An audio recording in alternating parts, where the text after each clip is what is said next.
Bienvenidos a NSP Contigo.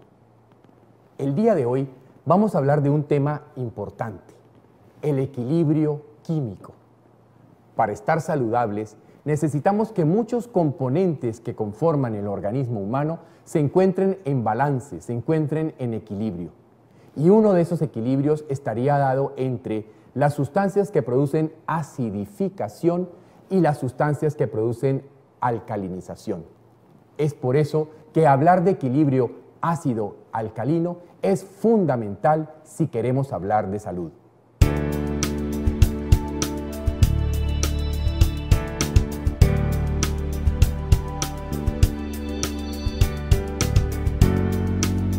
Todas las células del cuerpo están rodeados por un medio.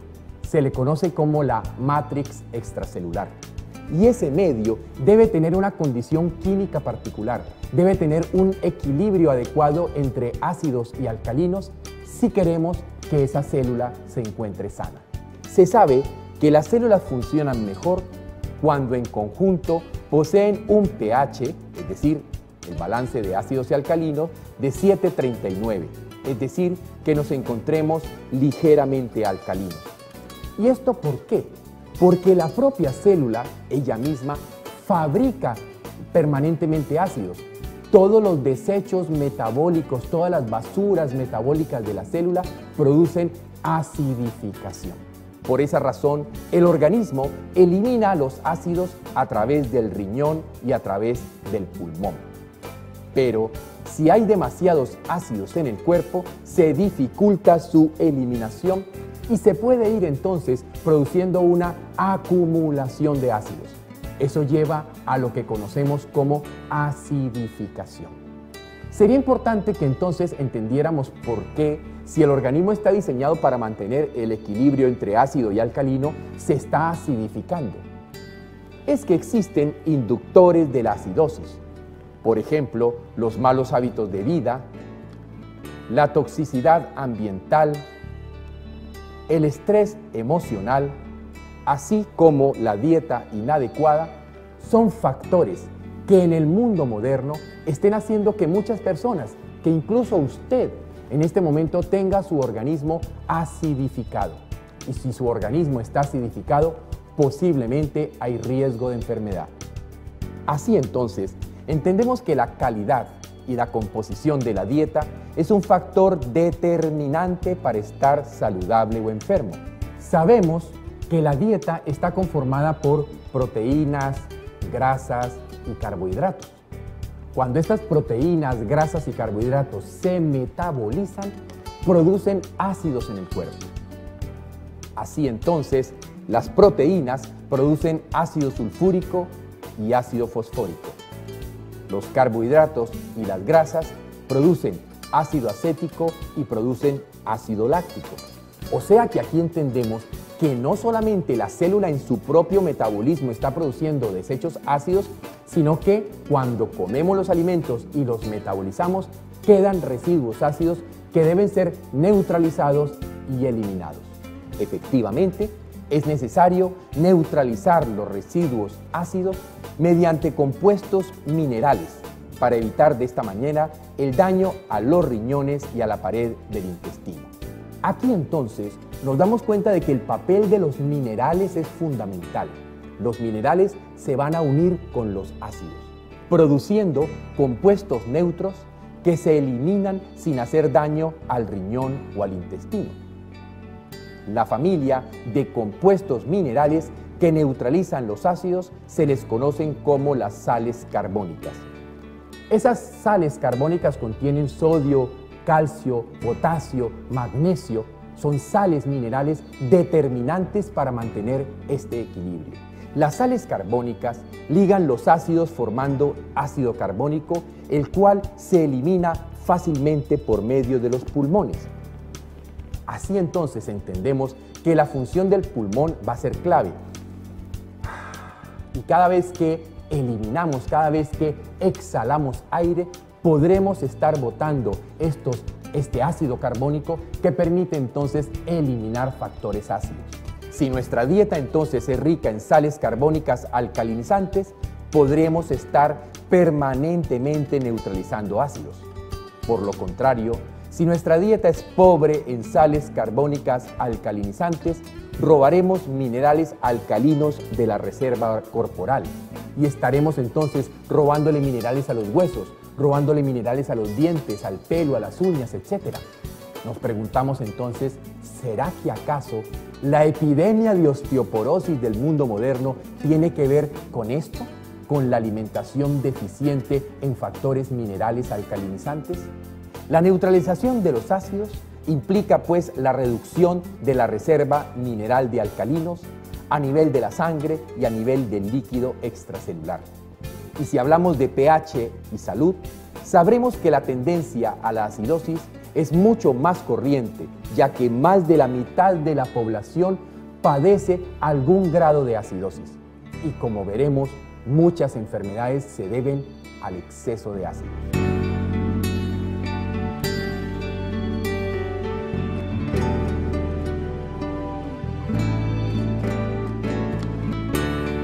Así entonces, una dieta con exceso de formadores de ácidos, por ejemplo, una dieta con exceso de carnes y prácticamente muy poca o ninguna verdura, ensalada o fruta, esta dieta favorece el daño y la afección de muchos órganos, ya que el exceso de ácidos puede lesionar los tejidos.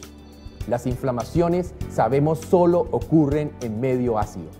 Cuando hablamos entonces de artritis, neuritis, colitis, etc., sabremos que todos esos procesos inflamatorios se han dado porque existe una situación de acidificación del organismo. Si hablamos del corazón, el extremo trabajo muscular del corazón lo convierte en un generador de desechos ácidos y la acidificación favorece el desarrollo de enfermedades cardíacas. Y un exceso de desechos ácidos, por ejemplo, altera el correcto ritmo cardíaco. Entonces, si no hay una forma de alcalinizar para neutralizar la acidez, el corazón de un paciente podría tener problemas. Otro punto sería el de los sistemas enzimáticos. Las enzimas solo pueden trabajar en un entorno de pH bien definido. De lo contrario, se bloquean o se alteran. Y la acidificación puede bloquear o alterar muchos de los sistemas enzimáticos del cuerpo, impidiendo entonces que las reacciones químicas ocurran de manera correcta. Cuando hablamos del estómago, el exceso de acidificación hace que aparezcan síntomas de disfunción digestiva, eructos, llenuras, gases intestinales, regurgitación, cólicos en los niños, náuseas, etc. Por otra parte, nos queda claro que el hígado tiene un papel importante, procesar toxinas acidificadoras presentes en la sangre. Esto nos lleva entonces a entender que un exceso de acidificación en el organismo está sobrecargando y agotando la capacidad funcional hepática. Así entonces, el hígado, llevado a un exceso de trabajo, se deteriora. Y con respecto al páncreas, este es un órgano altamente dependiente de la dieta alcalinizante correcta para mantener su función. El páncreas produce enzimas digestivas alcalinizantes y el importante bicarbonato, una molécula química clave para contrarrestar rápida y efectivamente el exceso de ácido. Por otra parte, sabemos que el páncreas regula el azúcar sanguíneo correctamente y para ello necesita que la dieta sea principalmente de tendencia alcalina. En el intestino delgado, el síndrome inflamatorio intestinal se asocia a muchas enfermedades, principalmente las de tipo alérgico. Y el colon se puede convertir en uno de los mayores acumuladores de desechos ácidos. De hecho, el estreñimiento favorece la autointoxicación intestinal. Ese es un factor determinante en la acidificación del cuerpo. Vamos viendo entonces cómo muchos órganos necesitan un equilibrio ácido-base para funcionar bien. Pero ¿qué ocurre cuando hay exceso de ácidos? Una de las acciones más críticas es la desmineralización, un efecto inevitable por la acidificación que nos lleva hacia la osteoporosis o a la formación de caries dental. Pero también preocupa de manera especial saber que, por ejemplo, el cáncer solo se da en tendencia a la acidificación y en tendencia a la inflamación. Por lo tanto, la dieta es clave en el equilibrio ácido-base. Y para prevenir los daños por acidificación, debemos reponer cuidadosamente nuestra reserva alcalina. Y aquí nosotros tenemos que tener claro que hay una gran diferencia entre alimentos formadores de ácidos y alimentos formadores de alcalino, que no tiene nada que ver con el sabor, porque por ejemplo, una naranja que sabe ácido, porque contiene el ácido cítrico, es un formador de alcalinos. Y en cambio, el azúcar, que sabe dulce, es un formador de ácidos. Entonces lo que nos interesa no es el sabor ácido o no ácido de un alimento, sino su capacidad de formar ácidos o formar alcalinos en el cuerpo. Recordemos, los frutos cítricos poseen un pH ácido fuerte, pero son excelentes formadores de alcalinos. Y el azúcar, con un sabor dulce agradable, es uno de los mayores acidificadores del organismo. Por otro lado, las proteínas, al metabolizarse, se unen con azufre y fósforo y por lo tanto actúan como formadores de ácidos.